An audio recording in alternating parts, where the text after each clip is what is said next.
Nĩ gĩkeno kũrĩ aikari a kauti ya Nakuru kuona rĩu ruhonge rwa Kenya Library Service nĩ rumaririkanĩte na kũmahe kanya gukorwo makĩingĩra library-inĩ ciao nĩguo gũcenjania mabuku kwa marihi mathi na oho kũgĩa na ũgĩ makiria.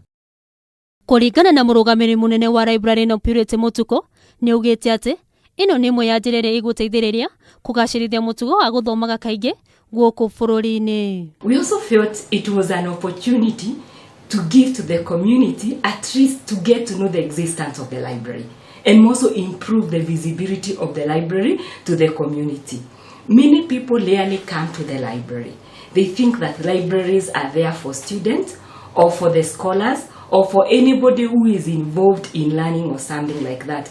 Oho nĩ ongereire na kuga atĩ aikari a kaunti ĩno mena mabuku mĩciĩ-inĩ yao na marĩa matahuthagĩra na ũguo kũrehwo kwa mabuku maya nĩguo gũteithĩrĩria harĩ kuongerera ũgĩ o hamwe na wĩiguano mũnene. But when you come to the library, definitely you'll make a friend. You'll find somebody you've never known before, and at the end of the day you become friends and you can share many ideas and maybe even create your own groups. We have seen people come to the library and create groups, register organization and move on, and they are doing very well, and finally they come to give back to the library, giving the people in the community an opportunity to exchange the books that they bought many years back.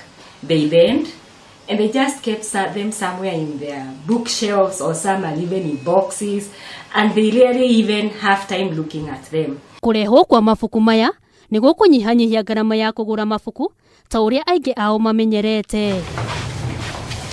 Handũ-inĩ ha Kameme TV, Getwo Njeri wa Gĩtaũ.